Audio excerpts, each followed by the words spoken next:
Hi friends, நம்ம இன்றைக்கி இந்த வீடியோவில் என்ன பார்க்க போகிறோன்னு பார்த்தீங்கன்னா, திருப்பூர் மாவட்டத்தில் இருக்க ஃபேமஸான டூரிஸ்ட் பிளேஸான திருமூர்த்தி மலை பற்றி தாங்க பார்க்க போகிறோம். அதுக்கு முன்னாடி நம்ம சேனலுக்கு ஃபஸ்ட் டைம் வந்திருக்கீங்கன்னா please welcome to my channel Ganapathi's travel and reviews. நம்ம சேனலில் வந்து நிறைய ஃபேமஸான டூரிஸ்ட் பிளேசஸ் பற்றியும் எல்லா ஊரோட டாப் 10 டூரிஸ்ட் பிளேசஸ் பற்றியும் வீடியோஸ் வரப்போகுதுங்க.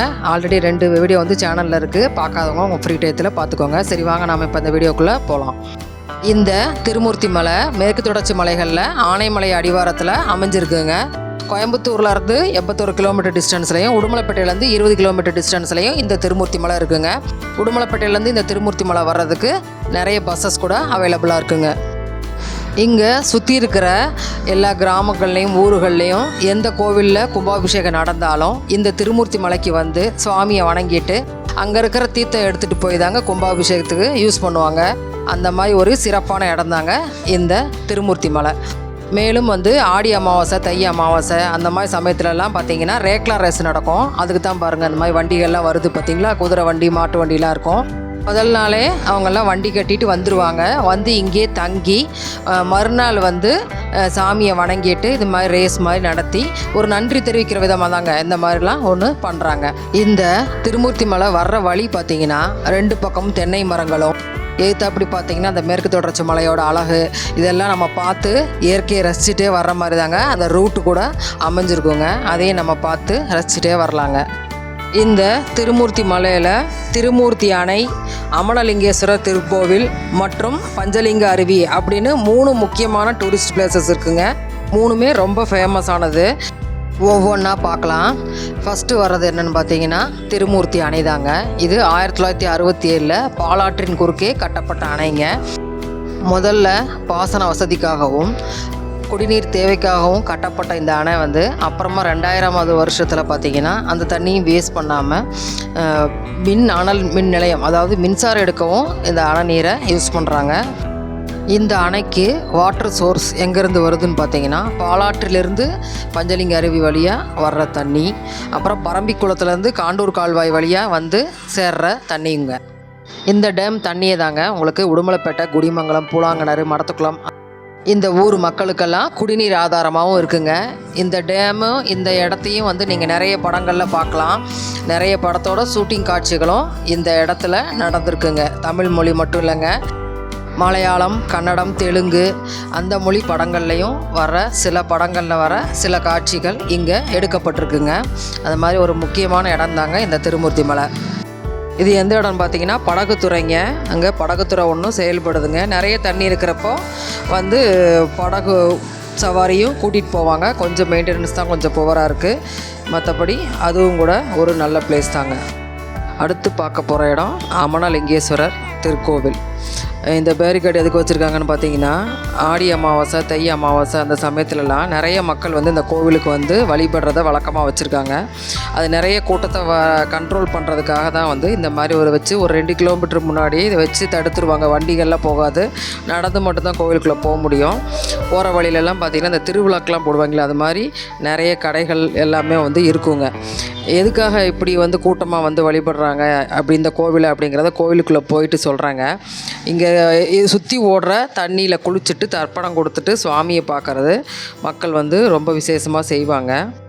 இந்த திருமூர்த்தி மலையும் இங்கே இருக்கிற அமனலிங்கேஸ்வரர் திருக்கோவிலும் பார்த்திங்கன்னா உங்களுக்கு 2000 வருஷம் பழமையானது அப்படின்னு சொல்லி சொல்கிறாங்க. புராண கதைகளில் அதித்தி மகரிஷி, அனுஷியா தேவி அவங்கள பற்றி கேள்விப்பட்டிருப்போம். அவங்களால மும்மூர்த்திகளும் குழந்தையாக மாற்றி வணங்கப்பட்ட இடம்தாங்க இந்த திருமூர்த்தி மலை. இங்கே இருக்கிற வடக்கு நோக்கி இருக்கிற ஒரு பாறை தான் வந்து அமனலிங்கேஸ்வரர் அப்படின்னு சொல்லி சொல்கிறாங்க. அந்த பாறையில் மும்மூர்த்திகளோட அம்சமும் இருக்குங்க. இது ஒரு குடவரை கோவில். அந்த பாறையை குடைஞ்சு தான் இந்த கோவில் ஏற்படுத்தியிருக்காங்க. முன்னாடி மும்மூர்த்திகளையும் உற்சவராக வச்சுருக்காங்க. அந்த பாறைக்கு சந்தனம் வாங்கி வீசுறது மூலமாக குடும்பத்தில் ஐஸ்வர்யம், தொழில் மேன்மை, திருமணம் போன்ற சுபகாரியங்கள் நடக்கும் என்பது ஐதீகங்க. சுற்றிலும் நீரால் சூழப்பட்டு நடுவில் இந்த மும்மூர்த்திகள் சன்னதி அமையப்பட்டிருக்குங்க. சுற்றிலும் ஓடுற இந்த தண்ணியை தான் குளிச்சுட்டு மக்கள் தை அமாவாசை, ஆடி அமாவாசை, மகாலய அமாவாசை போன்ற நாட்களில் தர்ப்பணம் பண்ணிட்டு சாமியை பார்க்குறத வழக்கமாக வச்சுருக்காங்க. ரொம்ப சிறப்பான வழிபாடாக, ரொம்ப முக்கியமான வழிபாடாக இந்த கோவிலில் இது நடக்குதுங்க. மேலும் ஆடிப்பெருக்கு அன்னைக்கு சப்த கன்னிகளுக்கும் ஆடிப்பெருக்கு வழிபாடும் இந்த கோவிலில் நடத்தப்படுதுங்க.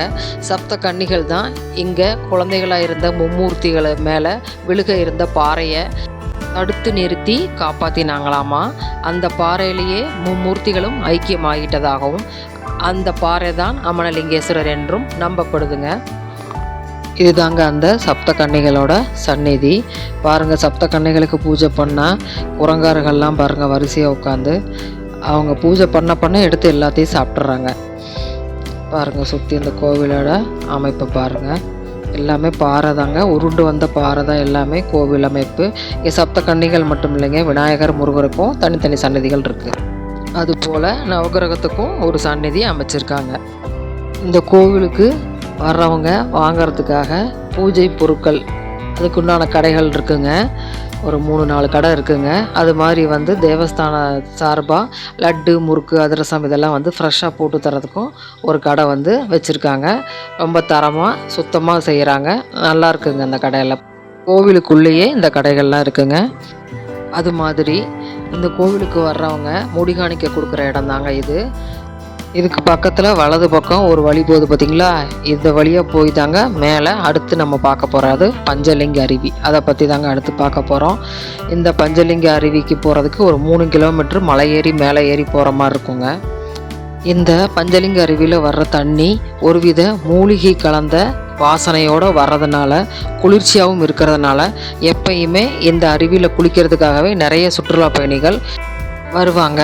இதுதாங்க அந்த அருவிக்கு போகிற வழி. என்ட்ரன்ஸ் ஃபீ பார்த்திங்கன்னா 5 ரூபாங்க. 3 கிலோமீட்டர் நடந்து போகணும். மழைக்காலத்தில் இந்த அளவுக்கு நிறைய தண்ணி வருங்க. ரொம்ப தண்ணி வந்ததுன்னா அலோவ் பண்ண மாட்டாங்க இங்கே குளிக்கிறதுக்கு. அது மாதிரி மே மாதம் மட்டும் கொஞ்சம் தண்ணி ரொம்ப கம்மியாக இருக்குங்க, அப்பையும் அலோவ் பண்ண மாட்டாங்க. இந்த பஞ்சலிங்க ஃபால்ஸுக்கு மேலே தான் வந்து அகத்தியரால் பூஜை செய்யப்பட்ட பஞ்சலிங்கங்கள் இருக்கிறதாகவும் அந்த இடத்துல தான் சிவபெருமான் பொதிகை மலைக்கு அடுத்ததாக கல்யாண கோலத்தில் காட்சி கொடுத்ததாகவும் சொல்கிறாங்க. இந்த பஞ்சலிங்கங்கள் இருக்கிற இடத்துக்கு யாருக்கும் அனுமதி இல்லைங்க, ஏன்னா ரொம்ப ஆபத்தானது அப்படிங்கிறதுனால. கோவிலுக்கு வெளியில் நிறைய சிற்றுண்டி கடைகளும் இருக்குது, கொஞ்சம் பெரிய ஹோட்டலும் இருக்குது, அப்புறம் தங்குறதுக்கு லாட்ஜ் மாதிரியும் இருக்குங்க. நிறைய வசதிகள் எல்லாமே இருக்குங்க. குழந்தைகளுக்கான விளையாட்டு சாமான் கடைகள் அது மாதிரி எல்லாமே வந்து இங்கே இருக்குங்க. ஸோ நீங்கள்லாம் இந்த பக்கம் வந்தீங்கன்னா இவ்வளவு புராதன சிறப்புமிக்க தொன்மையான திருமூர்த்தி மலையை வந்து பார்த்து பயனடையுமாறு அன்போடு கேட்டுக்கிறேங்க. ஏன்னா இந்த இடம் உங்களுக்கு கண்டிப்பாக மன நிறைவை தரும். நன்றி.